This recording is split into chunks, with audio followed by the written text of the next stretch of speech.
Teka, asan ba si Princess? Gusto ko siyang makausap. Princess! Princess! Tumahimik ka nga. Princess! Shh! Princess! Ah? Kilala niyo po ang anak ko? Sino po kayo? Kaibigan ko. Actually, nakita niya na si Princess kaya kilala niya. Ganun po ba? Alika ko, tuloy ho kayo. Ay, oo, sige. No, it's okay. Nagmamadali siya eh. Dito na lang kami mag-uusap. It's okay, you can leave us. Akong bahala sa kanya, right? Sige po. Okay. Mabait ang manugang mo, ah. Ang kwestiyon, mabait din ba siya sa anak ng anak ko? Pwede ba umuwi ka na? Bumalik ka na lang sa opisina. Bukas kita bibigyan ng pera. Talaga, salamat, ah. Bait mo talaga. Pag tumakbo ka sa politika, ikakampanya pa kita. Yung 5,000 ko, handa mo na bukas, ha?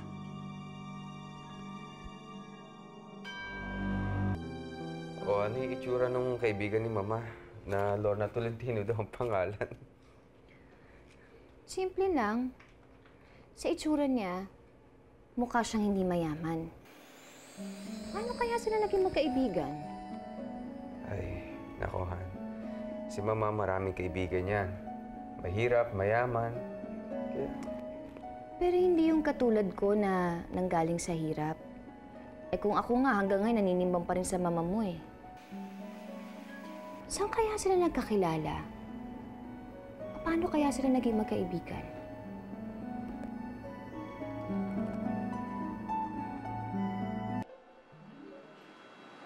Ben, Doris, bakit ngayon ka lang? Kanina pa ako nandito. Diyos ko, paano naman kasi itong si Mokesh ko? Nalaglag sa hagdan. Ayun, dinala ko pa sa ospital.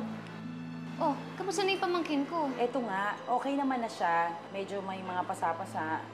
Pero alam mo, sa totoo lang, kaya pala nung namalengke ako, medyo ibang kaba yung naramdaman ko. Yun naman pala, may nangyayari na sa Mokesh ko. Nay! Charming, Nay! butit umuwi ka na. Bili mo nga akong toyo. Sige po. Oh, ay nasan yung 100 ko rito? Kinuha ba? Hindi po. Anong hindi? Eh, dadalawa lang tayo rito. May 100 ako rito. Nasaan na? Ibigay mo. Kahit kailan po hindi po magnanakaw ng pera sa inyo. Akin na sabi. Sinabi ng akin na. Ang batang to. Oh, ano yan, ha? Ano to? Ang bilis ng kamay mo! Sandali, ang ibig mong sabihin, kinutuban ka nung naaksidente yung anak mo? Oo naman. Di ba lahat naman tayong mga nanay ganun? Kailangan pagka halimbawa, hindi mo nakikita o nakikita mo yung anak mo, nagkakaroon ka talaga ng feeling na gano'n, na medyo kaba. Ganun naman talaga, di ba? Diyos ko, kaya yan, itatak mo yan sa utak mo. Ano to? Bigay po sa akin ni Tita Alel. Bigay pala sa'yo ni Tita. Ay, halika rito. Siguraduhin ko na magtatanda ka. Halika. Yan po ang dadala. Halika, sumama ka sa akin. Hindi po talaga. Halika na, sumama ka na! Hindi po talaga ako nagnakaw. Halika na!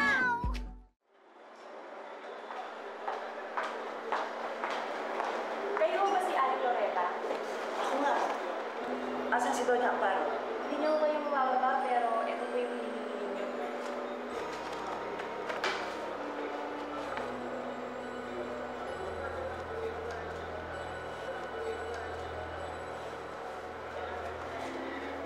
Sabi, salamat.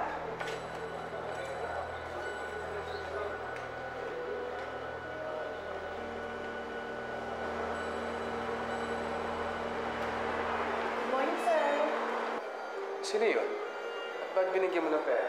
Hindi ko galing sa akin yun. Galing po yun sa mga ninyo. At hindi ko alam kung para saan po yun. Sige po, sir. Una na po ako.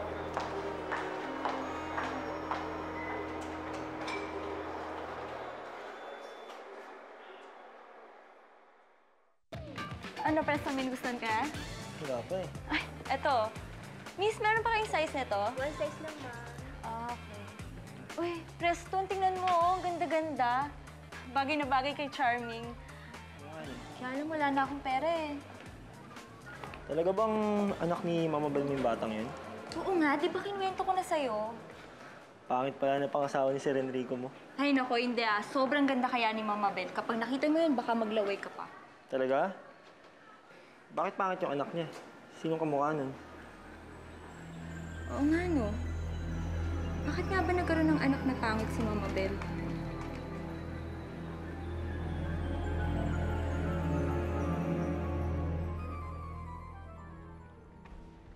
Hindi pa ho umuwi si Sir, pero nakapagluto na po kami, Ma'am. Ma'am, bakit po? Bigla akong kinabahan, Celia. Ang anak ko, baka may nangyaring masama na kay Princess.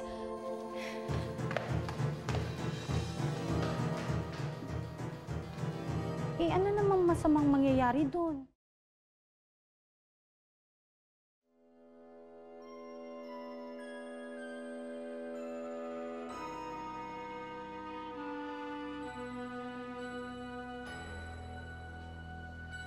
Mama, sino yung babaeng pinabutan niyo ng pera sa sekretarya? Anong babae? According to Sylvia, Lorette daw ang pangalan. Bakit kailangan niyo sabutan ng pera? And for what? Wala. Wala yun, iho. Nanghingi kasi ng abuloy dahil namatayan ng anak.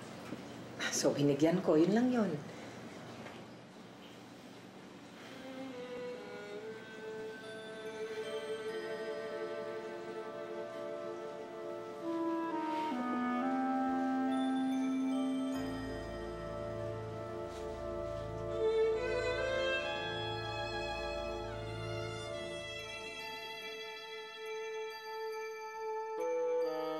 Bakit mo iniwan si Princess?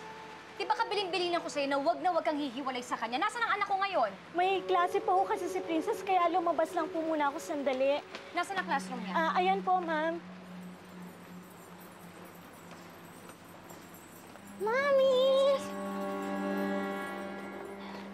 Princess, kamusta ka? May nangyari ba sa'yo? May sakit ka ba? Na-aksidente ka ba? Hindi po. Bakit niyo po inisip na aksidente ako? Eh, wala naman pong nangyari sa akin eh.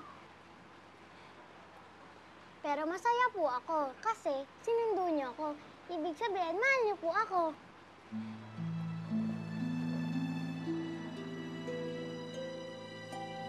Bakit ganun? Bakit kinakabahan ako?